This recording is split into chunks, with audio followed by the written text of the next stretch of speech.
Hey, how's it going, guys? Well, I got a couple knives here to review for you. These are some custom throwing knives, some Battle Horse knives. All right, there's two models here. Essentially, they're the same knife. They're just two different lengths. This is the 10-inch version, which is called the Turning Point. Okay, and the larger brother here is the Last Straw. Okay, and this is a 12-inch version. Okay, so I line these up together. You can see the difference in lengths. Okay, and also obviously the handle scales, which happen to be leather. Very cool. We'll look at that in a second. These are also a little bit larger to compensate for that extra length. So, yes, these are custom throwing knives. Very interesting. Right off the bat, though, I want to mention when I got these, they were selling the knives individually with a sheath. Okay, so it's basically one knife with its sheath. Right now, they nix the sheaths, which is a shame because they are beautiful. You can probably still inquire about them if you still want them, but right now they're selling these as pairs, not together, but in their own size. So in other words, you can get two of these, the 10-inch versions, and right now they're $70 for the pair of two with no sheaths.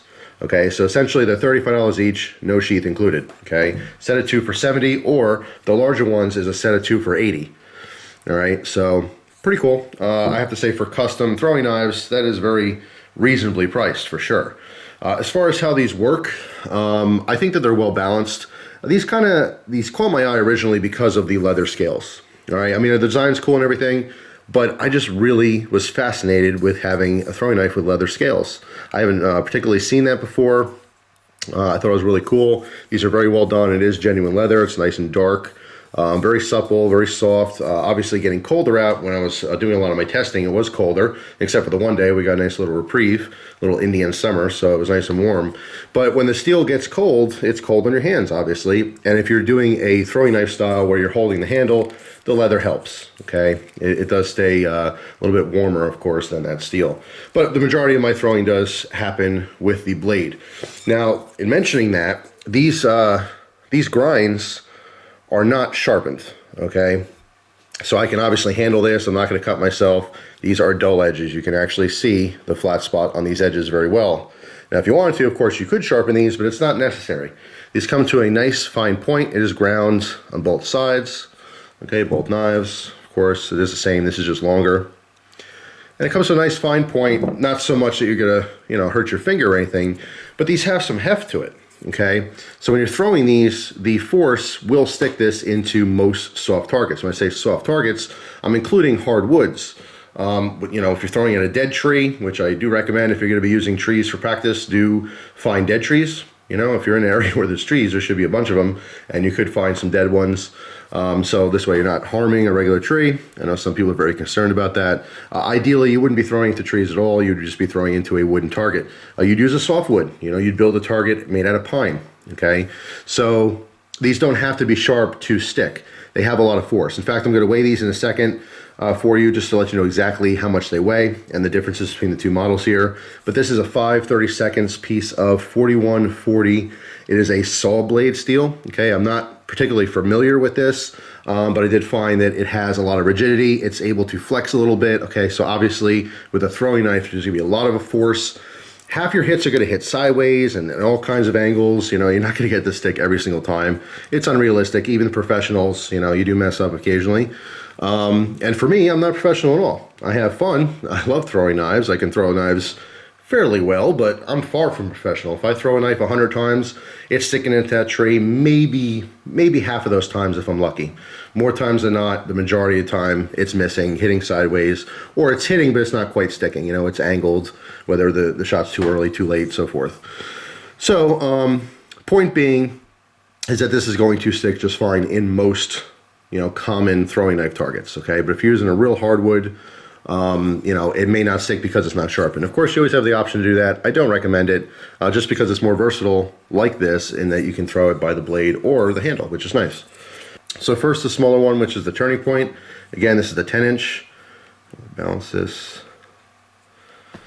And we're at 7.39 ounces, okay? 7.39. Let's do that again, make sure that is correct. Oh, 7.6. Let's make sure this is balanced completely on the scale.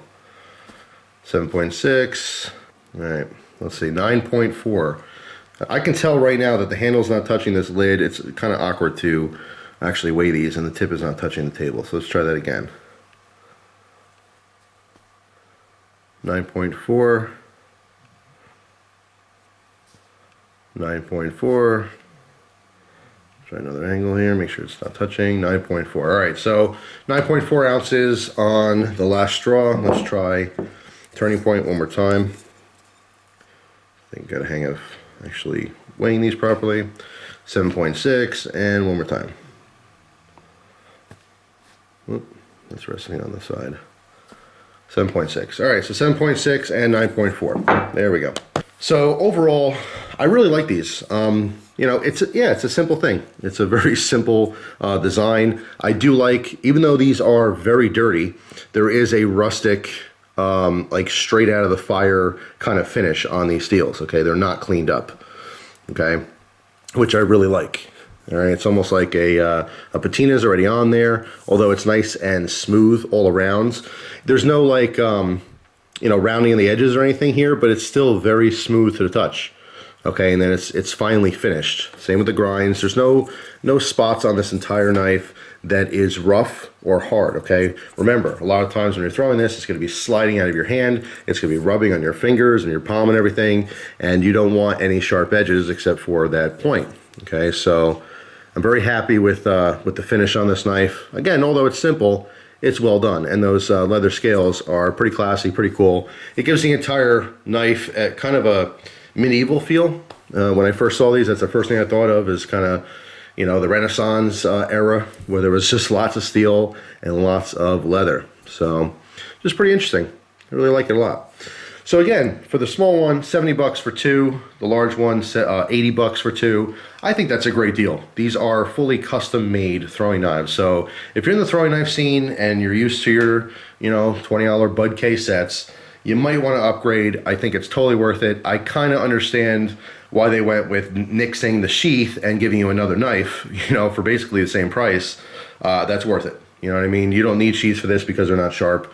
I happen to like them though. So if you do like this, you know, obviously you might want to inquire, but of course they'll be sold separate, I'm sure. For what they are, they're priced properly, they're nicely made, and more importantly, they have a little bit of extra heft to them. They are a quality throwing knife. Oftentimes when you buy the cheap sets, one of the downsides is that these throwing knives are very light, and it kind of makes it a little bit more difficult to hone in your personal technique and your personal style of throwing a knife. When they're a little bit heavier, a little bit heftier, they stick easier, they're, believe it or not, easier to throw. The heavier it is, the easier it is to throw, and you kind of get used to that better. When they're super light, they're unreliable. You know, the wind can take it. You don't want to throw a knife that the wind can blow away, you know? So I like them, I recommend them. I would probably recommend these even more for the people who are already throwing knives. If you want to just get into the hobby, you may want to go with something cheap first just to see if you like it. But realize that if you're not having a lot of fun, it could be the knives you're throwing, not necessarily your technique. Okay, so if you're really interested in the hobby, it's worth spending a little extra money and getting something that's quality. So there you go.